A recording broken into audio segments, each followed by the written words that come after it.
Everyone, आज की video में हम क्लास 8 मैथ का एक्सरसाइज 9.2 पढ़ने वाले हैं एंड पिछले वीडियो में हमने एक्सरसाइज 9.2 के कुछ क्वेश्चन सॉल्व कर लिए। Let's start the video. हम क्लास 8 मैथ का एक्सरसाइज 9.2 पढ़ रहे थे। हमने क्वेश्चन नंबर 1, 2, 3 एंड 4 सॉल्व कर लिया था एंड आपको क्वेश्चन नंबर 1, 2 एंड 3 एंड 4 के वीडियो का लिंक इस वीडियो के नीचे डिस्क्रिप्शन बॉक्स में मिल जाएगा। इस एक्सरसाइज से रिलेटेड अभी तक 2 वीडियो अपलोड हुआ है, आपको दोनों वीडियो का लिंक इस वीडियो के नीचे डिस्क्रिप्शन बॉक्स में मिल जाएगा, तो एक बार चेक कर लीजिएगा। और वीडियो के लास्ट में भी आपको एंड स्क्रीन पर वो दोनों वीडियो दिख जाएगा। ठीक है, तो आज की वीडियो में हम सॉल्व करने वाले हैं एक्सरसाइज 9.2 का क्वेश्चन नंबर 5, 6, 7 एंड 8। तो चलिए देखते हैं क्वेश्चन नंबर 5।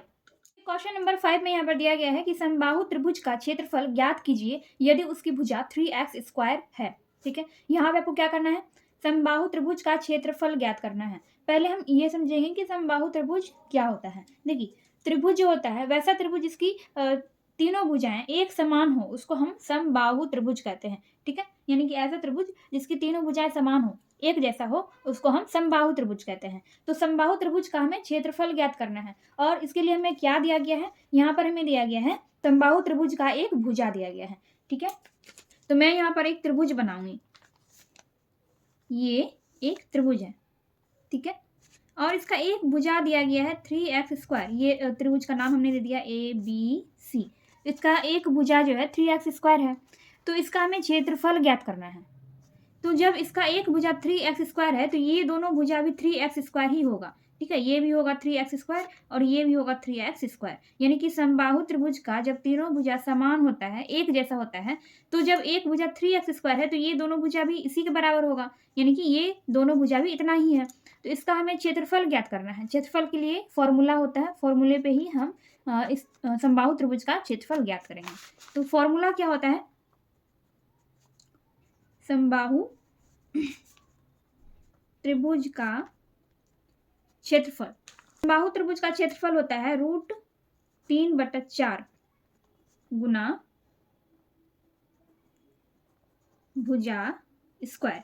ये फॉर्मूला होता है समबाहु त्रिभुज का क्षेत्रफल निकालने का फॉर्मूला। ठीक है, तो भुजा हमें मालूम है, एक भुजा कितना दिया गया है 3x² है, तो भुजा की जगह पे हम वही लिखेंगे। तो क्षेत्रफल हमें निकालना है, तो यहाँ पर हम लिखेंगे √3/4 गुना भुजा कितना है 3x² है, 3x²। अब इसका भी हमें स्क्वायर करना है, क्योंकि यहाँ पर क्या है, भुजा स्क्वायर है, तो भुजा है 3x² और फिर इसका हमें स्क्वायर करना था। अब इसी को हम सॉल्व करेंगे, तो यहाँ पर हो जाएगा √3/4 गुना। अब देखिए 3x² को इसका हम स्क्वायर करेंगे तो 3 गुना 3 कितना हो जाता है, 3 3 9 हो जाएगा, और x² गुना x² कितना हो जाएगा, x⁴ ये हो गया। अब इसको हम क्या करेंगे, अब हम यहाँ पर क्या करेंगे, इन दोनों को गुना कर देंगे, तो कितना हो जाएगा, यहाँ हो जाएगा आपका 9√3x⁴/4।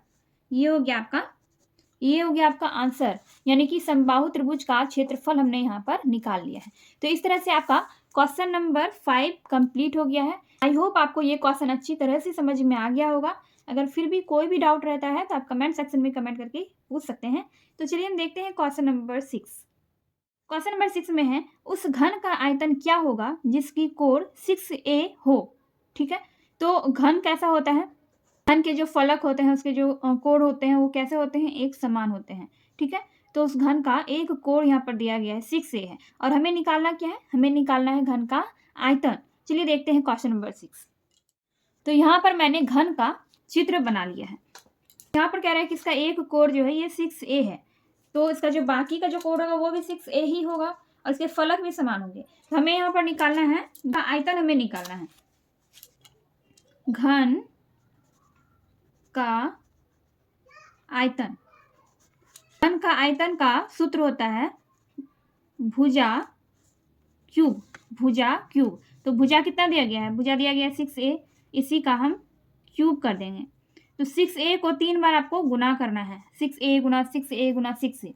ठीक है, तो इसको गुना करेंगे, 6 को 6 से गुना करेंगे, 6 6 36 हो गया, 36 को फिर 6 से गुना करेंगे।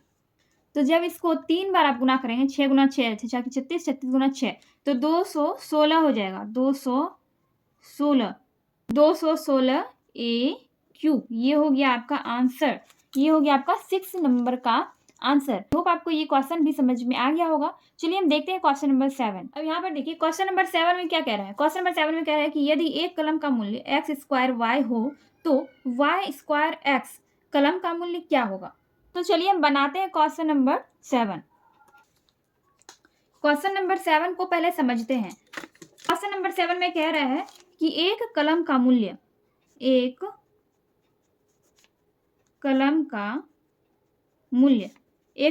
कितना दिया गया है। एक कलम का मूल्य दिया गया है एक्स स्क्वायर वाई। ठीक है, तो यहाँ पर पूछ रहा है कि वाई स्क्वायर एक्स कलम का मूल्य क्या होगा। यही क्वेश्चन यहाँ पर कह रहे हैं।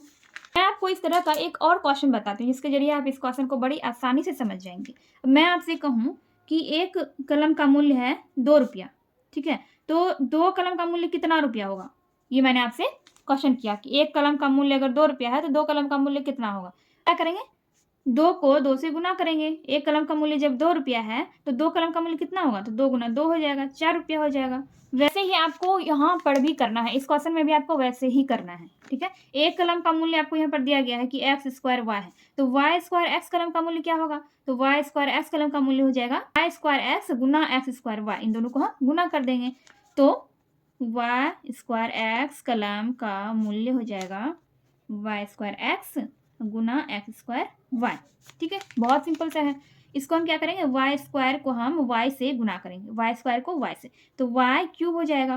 फिर एक्स को, यहाँ देखिए एक्स है, एक्स को एक्स स्क्वायर से गुना करेंगे तो हो जाएगा एक्स क्यूब। तो आपका यही आंसर हो गया।